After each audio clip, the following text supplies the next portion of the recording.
Yang ngomong gini bukan saya. Mana mungkin saya berani ngomong seperti ini.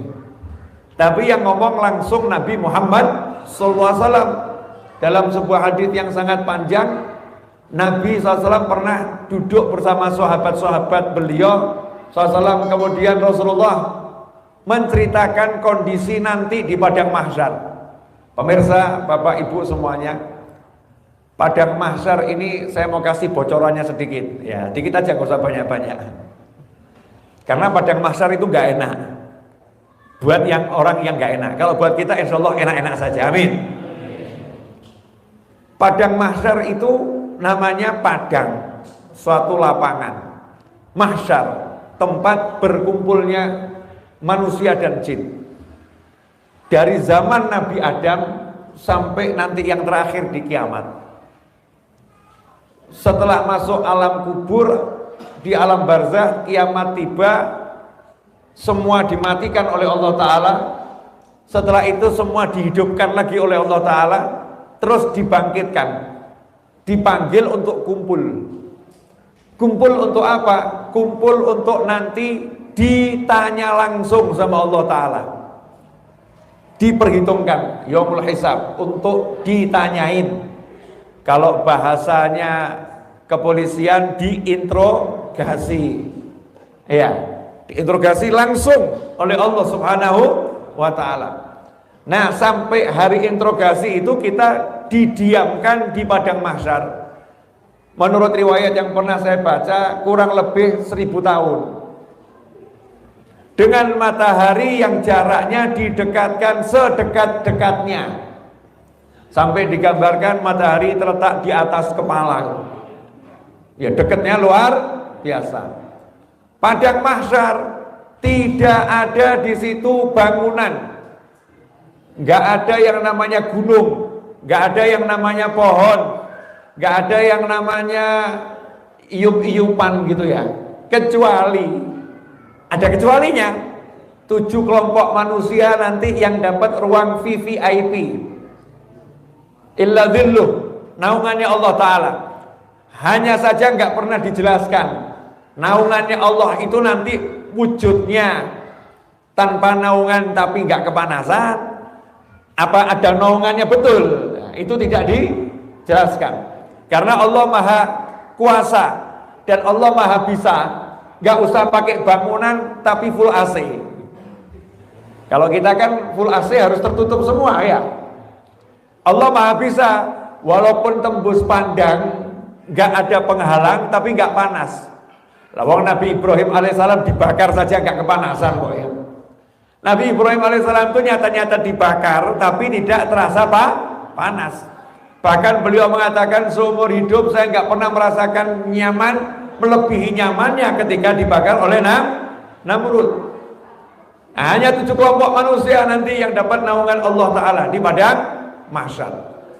Di hari itu semua yang kafir, yang gak iman sama Allah Ta'ala, sampai minta tolong segerakan perhitungan amal dan tolong segerakan kami masuk neraka. Karena menurut mereka neraka itu rasanya lebih enak daripada mahsyar. Dikiranya begitu. Dalam kondisi yang seperti itu, maka umat manusia mulai berembuk rapat kubro. Rapat kubro. Seluruh umat manusia dan jin.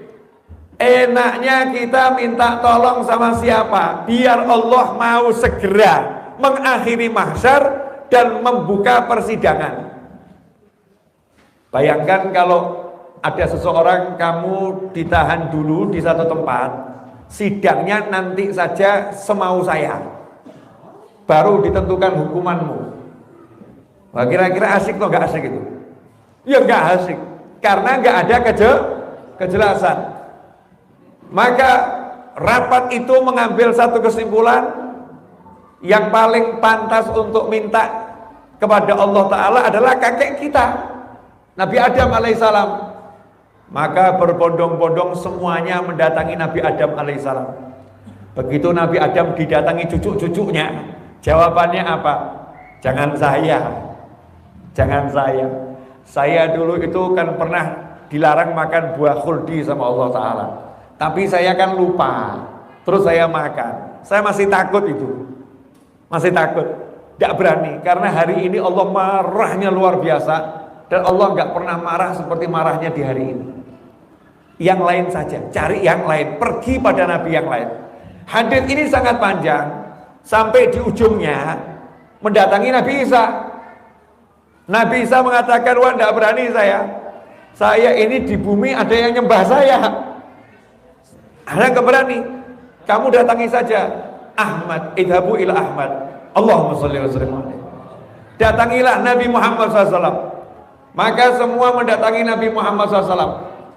Rasulullah saat itu tidak mengatakan saya nggak berani, enggak. Siap menghadap Allah resikonya apapun. Siap menghadap Allah resikonya apapun. Sambil mengatakan anallaha, anallaha. Saya yang akan mintakan pertolongan buat kalian semua. Syafaat. Saya yang akan mintakan pertolongan buat kalian semua. Syafaat. Anallaha, anallaha. Ikhwani rahimakumullah. Hadits ini dalil bahwasannya tidak ada yang akan benar-benar selamat sebelum dapat syafaat dari Nabi Muhammad SAW. Nabi Adam ketakutan, Nabi Nuh ketakutan, Nabi Musa ketakutan, Nabi Isa ketakutan, semuanya ketakutan, takut dimarahin Allah. Tapi Nabi Muhammad SAW yang maju tanpa rasa takut, tenang menghadap Allah Ta'ala, sujud, muji-muji Allah, sampai Allah mengatakan angkat kepalamu, mau minta apa saya kasih, mau minta apa saya kasih. Di situ Rasul SAW memintakan agar ya Allah sudahin mahsyar, sudahin mahsyar ya Allah, jangan marah lagi, udah mahsyarnya sudah. Maka Allah mengatakan ajak umatmu masuk surga yang nggak pakai hisab lewat pintu sebelah kanan, 70.000 orang. Mudah-mudahan kita masuk di dalamnya, amin, beserta keluarga kita dan orang-orang yang kita cintai dan mencintai kita. Sedangkan yang pakai hisab masuk lewat pintu kiri, baru bisa masuk surga. Kenapa? Karena Nabi SAW sudah minta sama Allah Subhanahu wa Ta'ala. Nah, kalau di akhirat saja tanpa syafaat gak selamat, apalagi di dunia. Hidup di dunia ini jangan sok. Kadang-kadang kita ini sok ahli sholat, sok ahli puasa, sok ahli baca Al-Quran, sok ahli istighfar, sok ahli zikir, sok ahli sedekah, sok ahli tahajud. Seakan-akan saya udah ahli puasa, surga tempat saya. Mengkirin mas, kata orang Solo. Nanti dulu mas, nanti dulu. Masalahnya ini sholatmu diterima tidak itu loh. Nah, kalau sholatmu diterima ya insya Allah jannah.